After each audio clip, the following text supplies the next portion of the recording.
এই মুহূর্তে আমি রয়েছি দেশের দ্বিতীয় সমুদ্র বন্দর মংলা খেয়াঘাটে।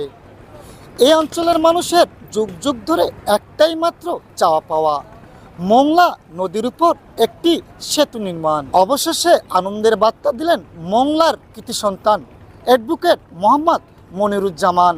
মংলা বন্দর বাংলাদেশের দ্বিতীয় সামুদ্রিক বন্দর। এই বন্দরের যে অবস্থা থাকার কথা সেটি আসলে নাই। এখানকার মানুষ খুব কষ্টের মধ্যে দিন যাপন করে এবং আপনারা দেখেছেন যে এই বন্দরের অধিকাংশ মানুষ, খেটে খাওয়া মানুষ এপারেই বসবাস করে এবং তারা প্রতিদিন ওই পারে বিভিন্ন কলকারখানা, ইন্ডাস্ট্রি গড়ে উঠেছে, সেখানে চাকরি করে। প্রতিদিন তাদেরকে এই নদী পারাপার হয়ে তাদেরকে যেতে হয় এবং বিকেলবেলা আবার ফিরতে হয়। তো আমরা দেখি প্রতিদিনই সকালবেলা হাজার হাজার মানুষ পার হচ্ছে, কিন্তু সুন্দর একটি ঘাট নেই এবং নিরাপত্তা নেই।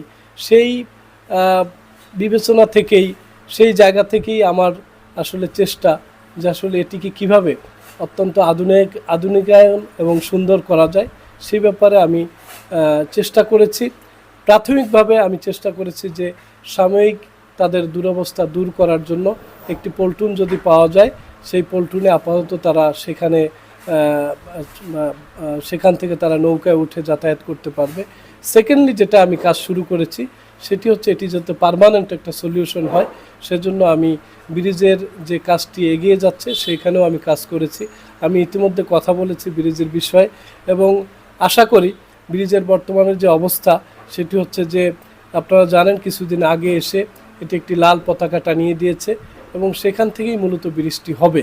আশা করি জুনের পরে জুলাইয়ে একনেকে পাস করানোর জন্য এই ফাইল যাবে। একনেকে যদি অনুমোদন হয় তাহলে খুব দ্রুতই এই ব্রিজের কাজ এগিয়ে যাবে আমি বিশ্বাস করি এবং আশা করি। মংলা নদীতে সেতু হলে এই অঞ্চলের মানুষের ভাগ্যের চাকা খুলে যেত, সৃষ্টি হতো নিত্য নতুন শিল্প ও কলকারখানা, দেশের অর্থনীতিতেও ব্যাপক ভূমিকা রাখত। Raju Talukdar, channel S, Mongla.